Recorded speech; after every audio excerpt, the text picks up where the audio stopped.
and welcome to episode 16 of the Mr. Douglas Sports Show. I'm your host as always, Corey Douglas. Alright, so on today's episode, we have a lot of football to talk. The Cowboys took a 20-17 loss in Los Angeles on Sunday night. But I can't start this episode without congratulating the Dallas Stars for advancing to the Stanley Cup Final for the first time since 2000, looking to win the first championship for the first time since 1999. And I know just keeping up with the Stars throughout the season, it's been, I would say, multiple seasons within one. You go back to the very beginning of the season, way back, basically a year ago today. You know, they start out 1-7-1. You get to Christmas, they're playing better, and then they have to get rid of their head coach for some personal reasons. Then you get to right before the shutdown happened in March, they lose 6 in a row. And then they head to the bubble up in Canada to start for the restart. And people are asking, okay, what can this team really do? They've been inconsistent at times as far as scoring goals. They've been inconsistent as far as playing defense. And then you go up against the Calgary Flames, who were favored in that series. They knocked them off in 6. Then you go take on the Colorado Avalanche, and they're favored. They get up 3-1 on them. And then they lose 2 in a row to Colorado, forces a game 7. And then you're like, oh, here we go. It's Dallas sports. They win game 7 in overtime. Then you go up against the Stanley Cup favorite, Las Vegas Golden Knights. You beat them in 5. And I think the most telling thing, or the thing that stood out to me the most about the Stars throughout this postseason run, is the timeliness of when they make their plays. It reminds me a lot of the Dallas Mavericks run when they had it in 2011, where they're dead, and then they come out of nowhere, they pull it out on Monday night. They're down 2-0 until late in the third period. Jamie Benn, the captain, gets a goal, and you're like, okay. And then with a little over 3 minutes left in the third period, they tie it, and from that point, they take it to overtime. They win in overtime, advance to the Stanley Cup. So salute to the Dallas Stars. In the Stanley Cup, they will either take on the Tampa Bay Lightning or the New York Islanders. Right way back when the regular season started, the Stars actually beat the Lightning twice, so they're 2-0 against them. No matter who I think they face, I think they will be an underdog like they've been throughout this postseason. But I think at this point, the Stars' confidence is sky high. So I'm looking forward to big things for them in the Stanley Cup Final. All right, so let's go ahead and transition from an exciting Dallas team to the Cowboys, who on Sunday night, they didn't show a whole lot of exciting things. Obviously, like I said, they lost 20-17, and there's some things to take out of it that you can hopefully move forward with. But there's also some things that are huge negatives. So as far as the negatives go, the injuries.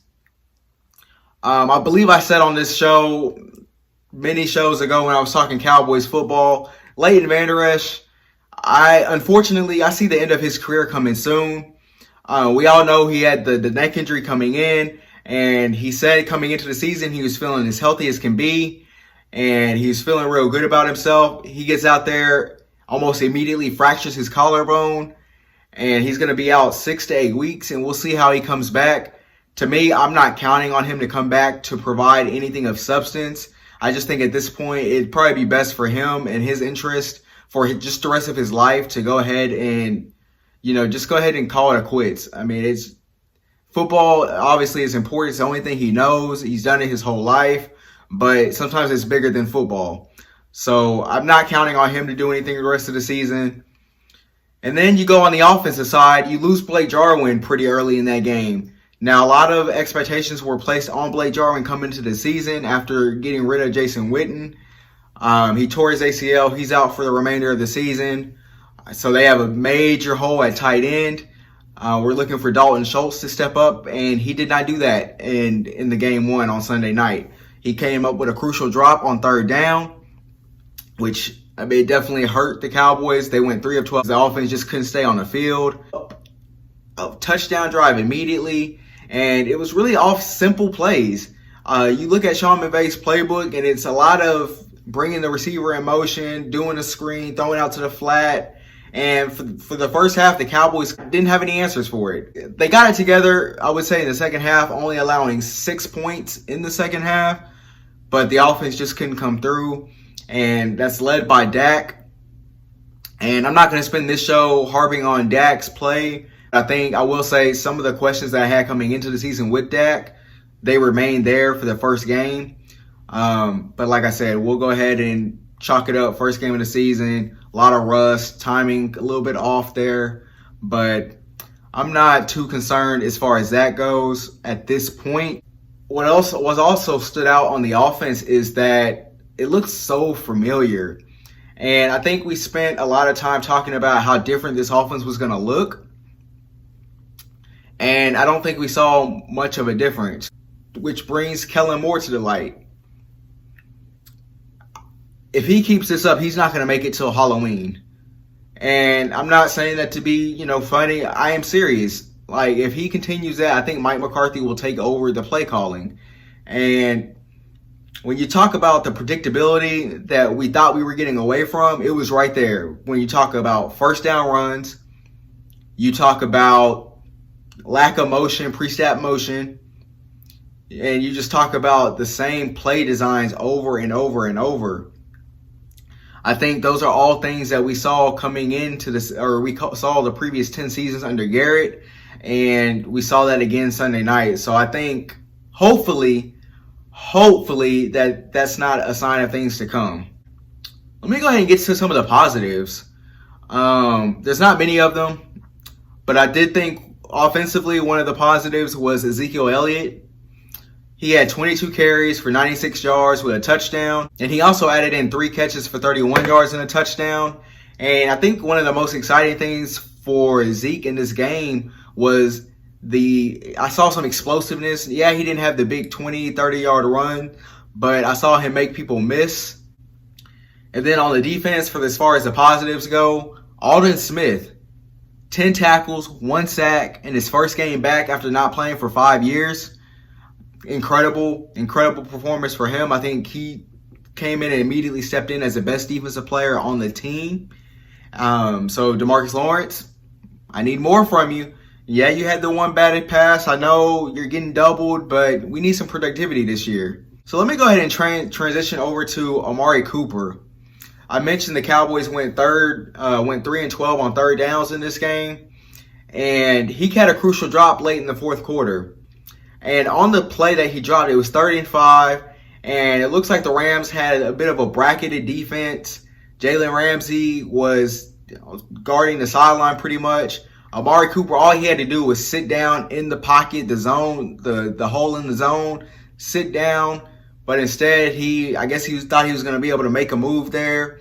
And he gets lit up, drops the ball. Cowboys have to punt. And I don't bring that play up to necessarily rag on Amari Cooper. But as a $20 million receiver, he has to come away and make that play, whether he's trying to go, make the next move or not. I need you to make that play. It's a crucial point in the game. Like I said, it was late in the fourth quarter. I want to go ahead and talk about the play on that last possession where it's called offensive pass interference. And it was deep to Michael Gallup. I thought it was a hell of a play on the ball. It was against one of the league's best corners, Jalen Ramsey. And then there comes a flag. And they call offensive pass interference, which I don't like that call in that situation. Now, by the letter of the law, it probably is the correct call. But in that situation, they're doing a lot of hand fighting. I don't want to see that decide the game. Like I said, I thought it was a hell of a play by Michael Gallup. And it sucks to lose a game in that fashion. But at that point, I can't be too mad just because the Cowboys, they put themselves in position to put the game in the hands of the officials, which you can't do. All right, so part of the reason the game was in the balance at that time to begin with was a very, very questionable call on 4th down by Mike McCarthy. So at this point, the Cowboys are only down by 3 points. They are at the 11-yard line, I believe, and it's 4th and 3. And they decide to go for it on 4th and 3. So let me just back up a little bit. It was 3rd and 6 to begin with. They got to a third down situation. It was 3rd and 6, and they run the ball. They run a draw because they said they knew they were going to go for it on 4th down there. My thing on that, aside from just the 4th down call in general, which I'll go into just in just a second, the thing on 3rd and 6 is if you know you're going to go for it anyway, I don't like the draw play in that situation. And the reason I don't like the draw play in that situation is because Aaron Donald is on the other side of that defense, on the other side of that line, and he has been wrecking the entire game. If you look at any of the clips, I mean, he's shoving 2 offensive linemen out the way. He's lighting up Zeke through the hole to get to Dak. And he's just being Aaron Donald. I mean, he's the best defensive player in the league, and he showed why. So I don't like the draw play running right up the middle there in that situation to set up the 4th and 3. And then when you get to the 4th and 3, I think there's blame to go around. First of all, I think Mike McCarthy has to read the room better in that situation. Nothing in that game leading up to that point screamed, go for it on 4th down. The offense was not moving efficiently the entire game. Like I said, they scored 3 points in the second half. The blame also goes to Dak Prescott. I think even more so than CeeDee Lamb, because CeeDee Lamb does deserve some blame on that as well. But I think Dak deserves some blame on that because, you see a rookie receiver, he's running short of the sticks, but you still throw it to him, and you don't throw it in a position where he has any chance to break away from the safety that's coming down on the play to begin with. So, bad decision by Dak to even throw that ball to CeeDee Lamb to put him in that position. And then CeeDee Lamb has to know where the sticks are and run that route deeper to make sure he is in position to get that first down where he can catch the ball. And whether he's tackled right when he catches it or not, he still gets the first down and they're able to move the chains. So I think there's blame on McCarthy for not reading the room. There's blame on Dak for throwing to CD in that situation, knowing he was short of the sticks. And then there's blame on CeeDee Lamb for not getting enough depth in his route to get the first down. So that's really all I have for that game. Disappointing performance, but like I said, I think there's a lot to take away. Again, it's only game 1. First game after no preseason, no offseason, new coaching staff. So yeah, I think there's still a lot to look forward to for the season for the Cowboys, but it all starts this weekend, getting back on track at home against the Atlanta Falcons. And that leads me to my keys to victory against the Falcons. Obviously, the Falcons, they bring a passing attack that not many other teams can bring. I know I said on the previous show last week that I believe that Atlanta Falcons could potentially contend for a playoff spot in the NFC this year.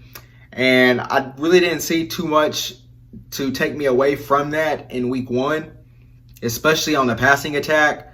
So my number 1 key is they have to find a way to contain the passing game. Matt Ryan threw for 450 yards in week 1. Now, a lot of that came because they were trailing, but the Falcons, they posed 3 100-yard receivers. Obviously, the known names are Julio Jones, Calvin Ridley. Jones had 157. Ridley had 130 and 2 touchdowns. And Gage, who came on at the end of last season, had 114. And they all had 9 catches. So obviously, they're going to come out and they're going to open up the playbook on them. And I definitely think the Cowboys secondary is going to have to play a lot better than they did against the Rams to contain this passing attack, force the Falcons into third down situations where I think they did a good job of that in week 1 against the Rams, but a lot of the third down situations were 3rd and short. So only 4 of the Rams' third downs came with 4 yards or less. I definitely think you have to put the Falcons in situations where they're having to get more than just 4 yards. They call it third and manageable situations. All right, so my number 2 key to victory for Sunday's game against the Falcons is expand the playbook. What we saw Sunday night cannot be what we see throughout the season. I'm saying we need more pre-snap motion. We need more throws down the field, and we can't be as predictable with first down runs. If you look at the possessions on Sunday against the Rams, every time the Cowboys had to punt, it started with a first down run. Now, obviously, it's not as simple as that. Now, just because they ran the ball on first down means they're going to punt. It's not that simple. But when you are that predictable and you're not having success, you put yourself in third and long situations, which plays a part into why you go 3 of 12 on third downs to begin with. Then number 3, I mentioned Aaron Donald wrecked the game against on Sunday night. The Falcons pose a threat on the defense line as well with Grady Jarrett and Takk McKinley. On Sunday, Grady Jarrett had a sack and a half against Seattle, and McKinley added in a sack himself. So they definitely do have the potential to wreck the game. According to Pro Football Focus, the Cowboys graded out as the worst offensive line in Week 1. So they definitely have to clear that up. And that's going to be key in order for them to be able to throw the ball down the field. Those are my 3 keys. Contain the Falcons passing game with Matt Ryan, Julio Ridley, and Russell Gage. Open the playbook. Please open the playbook. And then number 3, contain the Falcons pass rush so that allows you to expand the playbook and take some shots down the field. All right, so that concludes my thoughts on the Atlanta Falcons-Cowboys game. I'll get my pick later when I do my predictions for Week 2. But I want to go ahead and transition to the rest of the NFL. Let's just keep it within the NFC East. Obviously, the Washington football team, who would have thought this? They are the only 1-0 team to start the season. Cowboys lost. The Giants lost on Monday Night Football against the Pittsburgh Steelers. And what stood out to me with the Eagles is that their injuries on the offensive line are real. The Washington football team obviously came into the season under new head coach Ron Rivera. Much improved defense, a stout defensive line. And I think we saw some of that in Week 1. They had 8 sacks, 2 takeaways on the Eagles. So nothing I saw from either one of those teams, honestly, scares me as if I'm a Cowboys fan. My number 2 takeaway from Week 1 is DeAndre Hopkins. I've been saying for years now that DeAndre Hopkins is the best wide receiver in the league. I think you can make an argument for Michael Thomas, Julio, Devontae Adams. But if you ask me to take a receiver, I'm taking DeAndre Hopkins. And he did it again. New situation. He just doesn't care who his quarterback is. First game with Kyler Murray, all he does is go out and put up 14 catches, 151. And Arizona gets a big win on the road against the San Francisco 49ers.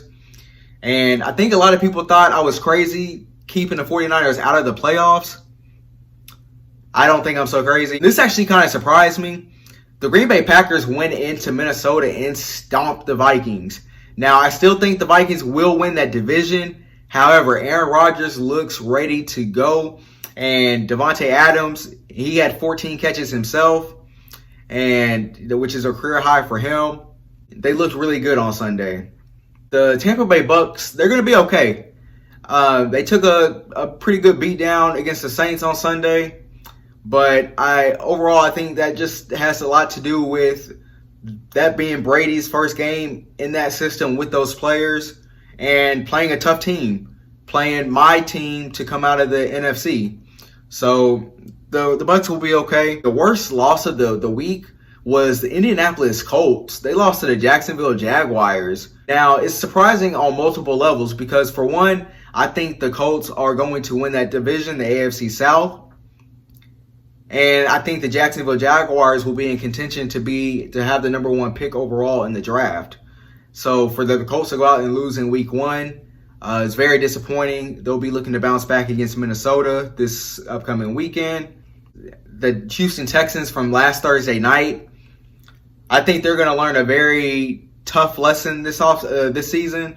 And that lesson is you can't go in there with wide receiver by committee. I think the Cowboys learned that lesson in 2018 before trading for Amari Cooper. And the Texans are going to learn that lesson this year. My number 6 takeaway is I think the Cincinnati Bengals got him one with Joe Burrow. Now, the numbers don't look too impressive. 23 of 36, 193 yards, no touchdowns, 1 pick. And then he added in 8 rushes for 46 yards and a TD. But I think what you saw in that last possession before Bullock missed the kick to tie the game is he put his team in position. And A.J. Green, he actually threw the game-winning touchdown to A.J. Green, but it was called back due to offensive pass interference. A.J. Green pushed off.